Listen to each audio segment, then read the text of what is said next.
Welcome back, ladies and gentlemen, to What If Tanjiro Had the Sharingan. Now, today's video, I do know one thing about it. It has been beat to the dearth 100 times. I mean, so many different people have made this video, but I'm here to tell you guys one thing. And that's that you're still gonna watch the video regardless. I mean, why else would you have clicked on it? But before we get started, ladies and gentlemen, I do have to sit here and sell out for a moment and ask for you guys to like the video, because seriously, your boy needs to eat, okay? But other than that, turn on post notifications so you guys are informed of part 2, and seriously, you have to set notifications to all, or else you're not gonna be notified when it drops. So other than that, ladies and gentlemen, just go grab a snack or something and enjoy.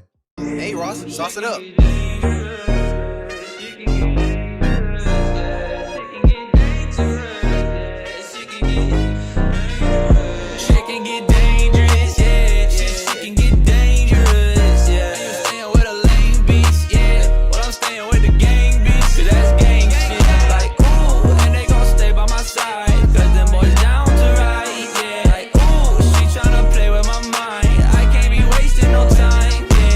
We start our story with Tanjiro making his way down the mountain.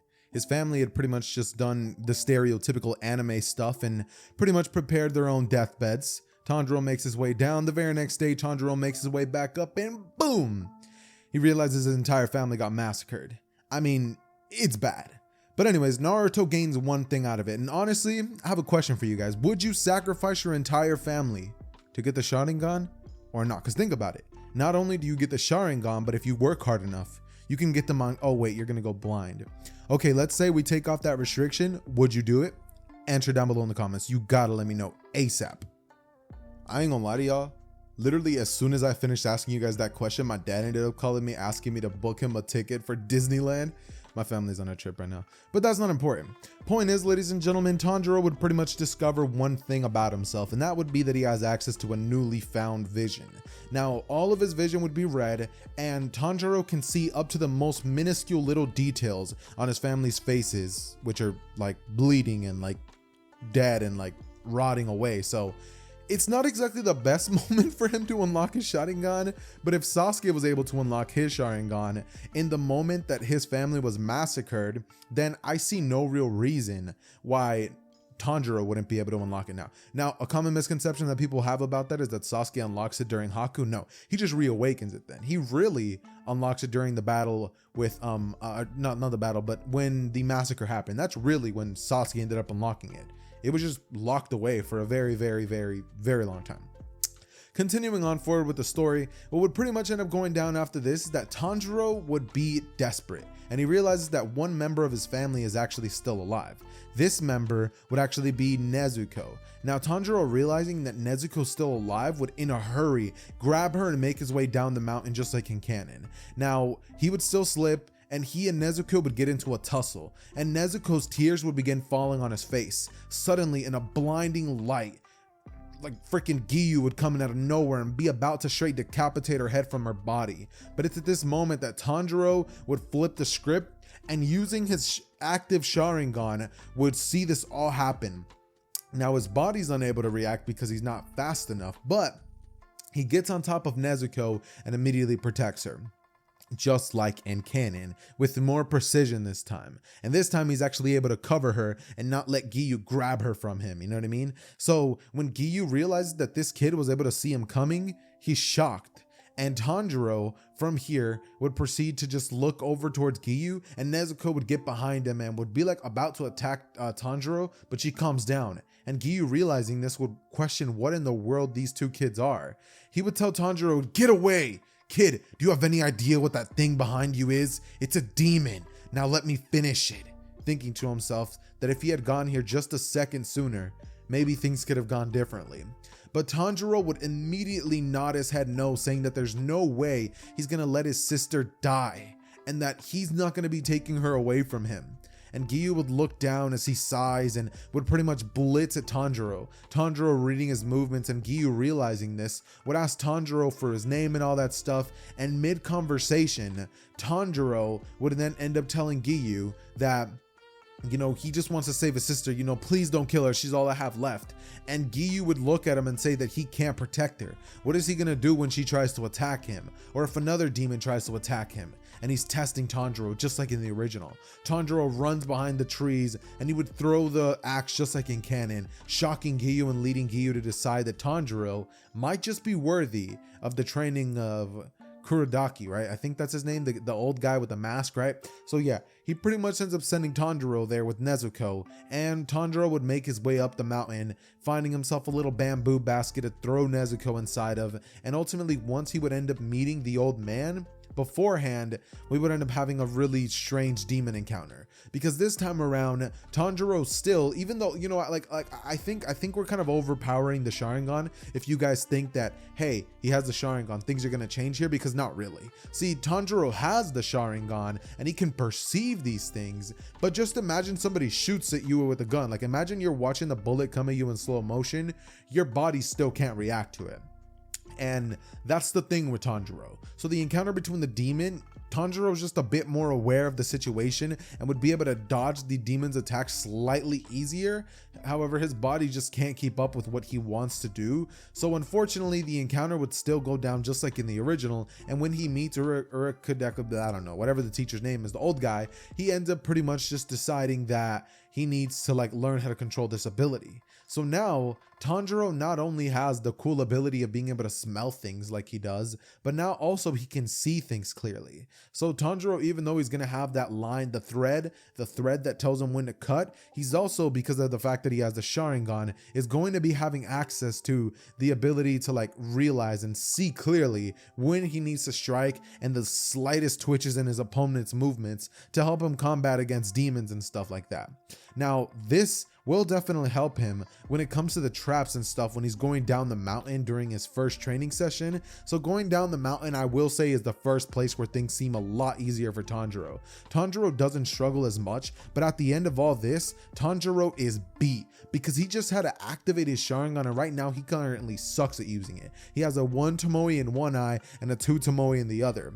And Urokodaki or something like that, whatever his name is having a bit of a like strange time training Tanjiro, because while Tanjiro is like cool, he's also like Tanjiro is weak, not cool, but is, as long as like, even though Tanjiro is slightly weak in some departments, Tanjiro is also a prodigy in others because he's so good at like dodging and reading his movements of his opponents. So the training between himself and Urokodaki would go a whole lot easier than in canon.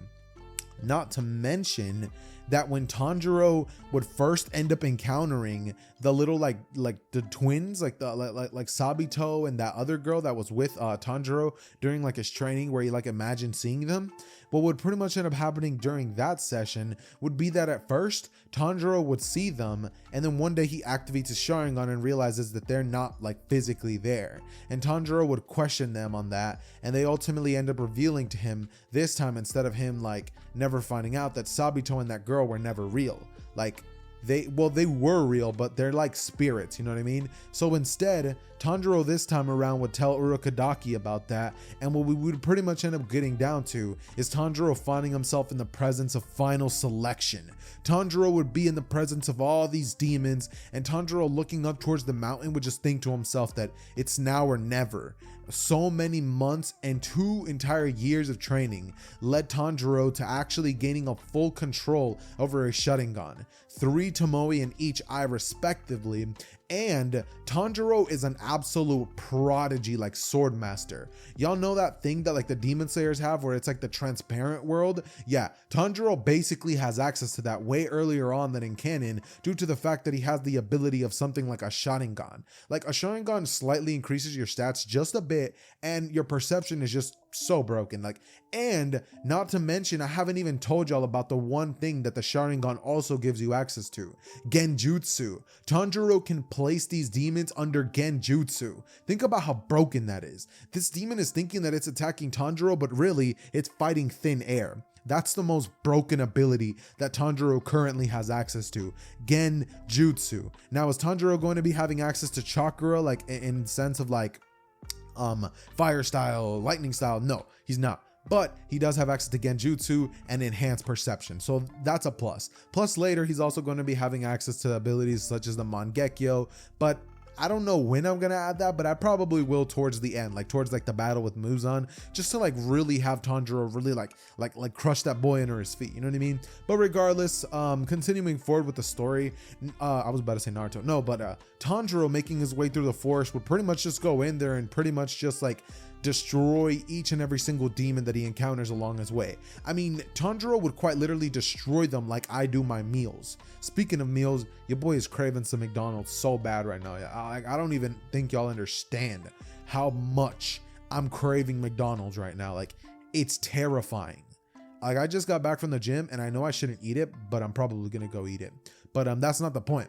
Continuing forward with the story, Tanjiro obliterates a bunch of demons, yada yada yada. He eventually encounters a kid, and this kid would be about to get killed by some weird demon art, blood bending, like weird fat demon with a thick neck, right? The Thickums, you know, Big Chungus himself. So he encounters him, and Tanjiro, seeing this massive demon in front of him, would actually finally feel fear for the first time since training with the Urokodaki. So what would pretty much end up going down here is that Tanjiro first would try to face off against this demon. And even though he would be scared, he would do it because he's a man. And sometimes you gotta do what you don't wanna do, right?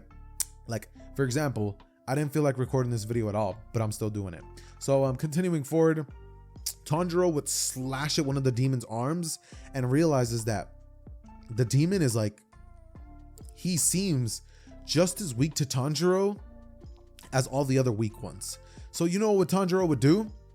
Tanjiro grabs his Nichiren blade and would proceed to cut down this dumb, fat little demon thing, right? And he cuts it down to oblivion. And I also want to add one more thing. When the demon would finally like begin having its own like sad little backstory moment, Tanjiro don't even let it happen. Like Tanjiro straight just stabs the demon in the head and then just runs away. Like he proceeds to just clear all the rest of the demons. And then when final selection is over and that one rude guy with like the gun thing, Majigger, when he's like mean to like those two girls that are there, Tanjiro pulls up on him and would be like, yo, take your hand off her. Sharingan active, placing a genjutsu on him, showing him exactly what would happen if he messes with her again, which would pretty much just be him grabbing his wrist and like breaking it pretty hard. And I know that you guys are probably like, whoa, that's not in Tanjiro's character. Like, he wouldn't do that. I think he would, because he doesn't want to hurt people, you know, so he would rather show him what would happen if he truly doesn't stop. Tanjiro this time around has no problem dealing with demons, and he's a lot more confident this time due to the fact that he got a little bit more praise, and Tanjiro was told that if he like hurries up, he can save Nezuko 2 times as fast. With those eyes, who knows, maybe 3 times. So Tanjiro is very much so having a little bit of a character change, just because the original Tanjiro is just too nice for me. So I am going to be changing him and taking the liberty of doing that myself, considering I like more like badass, ruthless characters than the ones that are nice and are like, here, let me help you with that. You know what I mean? So that's just my personal taste. But continuing forward with the story, Tanjiro finally ends up making his way back to Urokodaki, ends up getting his Nichiren blade, and this time around, it's still a black blade. Why is it still a black blade? Because once you go black, you never go back. Anyways, continuing forward with the story, Tanjiro ends up taking Nezuko, and after finally having finished with all this other stuff, Tanjiro ends up having a just delicious meal and then just leaving. The next morning, he just straight dips and he makes his way towards a nearby town where a bunch of girls have been disappearing. That same day, Tanjiro, with the help of some random guy, the guy that we get in the anime, like the little old guy that like his girlfriend was taken away and stuff like that. Like me personally, I would never let my girl get taken, but that's just me. Like me personally, I'm folding that demon, like, but I'm just built different, you know? So, you know, I guess we can't compare each other. Nah, for real though, I would sure get slaughtered in an instant. No, but Demon Slayer Xehther wouldn't though. Go check that video out. I made a what if Xehther was in Demon Slayer. Trust me, like it's super cool. I didn't replace Tanjiro, I just added myself as a character to the story. So you guys are probably gonna love it. Anyways though, continuing forward with the story, like I keep having a lot of tangents this video. Guys, in the comments down below, let me know if you guys enjoy these tangents or if I should just shut up and continue this story. Let me know. Anyways though, continuing forward with the story, Tanjiro would finally end up encountering the demon, right? And as soon as the demon would make life hard for Tanjiro, like he can't cut its head off because he's going into the water, like Tanjiro just honestly has enough of this demon stuff, you know what I mean? So the next time that it pops its head up like a little whack-a-mole thing, Tanjiro places him under a genjutsu, making him think that he went into the water when he still hadn't, and Tanjiro straight just bam, he cuts his head off. Then another demon starts screeching and like gritting its teeth, and Tanjiro gets annoyed by it, placing that one under Genjutsu Slash. And then the final one, Tanjiro would place him under a Genjutsu so powerful, making him pretty much see what ended up happening between him and Muzan, and how Muzan told him like, shh, don't ever tell anybody because I'm watching. The demon then ends up exploding because of the fact that like the information was like compromised, and Tanjiro would be shocked that that was the one that guy right there was the one responsible for the death of his entire family. Tanjiro grits his teeth dang near just as hard as those other demons that were doing it, and then through a fit of rage, he would pretty much end up just making his way out of there, like realizing that that guy, like not only did he destroy his sister's life by making her a demon and his siblings' life, but he even destroyed this guy's life. Like this guy didn't even want to become a demon, and now the job was done and he's dead. So like Tanjiro just feels terrible. And Tanjiro's on like his revenge time, you know what I mean? Like Tanjiro's on his revenge arc right now.